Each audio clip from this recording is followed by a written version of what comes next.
Greetings, I'm Charles. I'm 54 years old. I'm 6'1" when I'm fully assembled and weigh about 235 pounds when I'm fully assembled. Today I'm going to show you how I'm able to move my wheelchair from side to side. Something that's useful when in tight situations.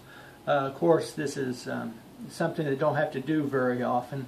But in my house there is one tight space that for a period of time it was useful for me to be able to move sideways. And I'm talking about tight spaces, kind of like hallways in the house and stuff like that. Of course, in a hallway I can just go forward and back.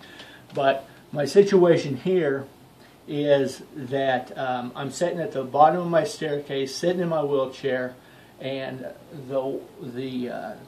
what you see behind me is a little bit of a wall and then my front door.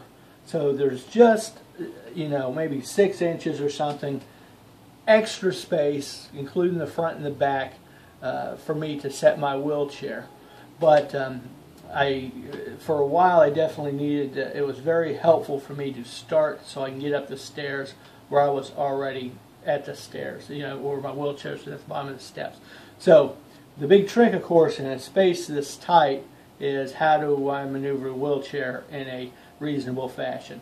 Well, getting to this point, which is the very edge, was not a real problem. I could just, I could just kind of roll in and turn myself around.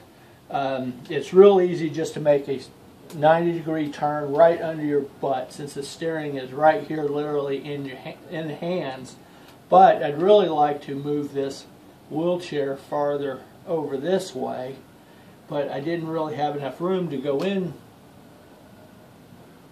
that much farther and then turn straight. So the way I manage this is I'll go ahead and turn my wheelchair to the left. I'm going to go forward a little bit and then basically straighten it up right there where I was and then go back.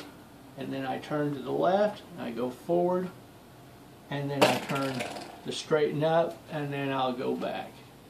Once again, I just turn to the left, go forward a little bit, straighten up, and turn to the back.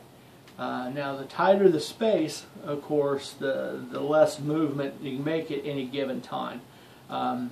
Also, it's a good idea, like I have no legs on right now, so I can make this demonstration. Good idea to have a seatbelt on, and just for safety's sake. And one other thing I want to point out, it would be easy, very simple, and I have done this on a couple of places where I've scuffed up the wall a little bit with my back wheel. So I want to make tiny movements when I do this, so I'm not rubbing up against the front wall or the back wall or anything like that, because it'll scuff things up over time. Alrighty, well, I hope that was helpful for you, and I will talk to you next time around.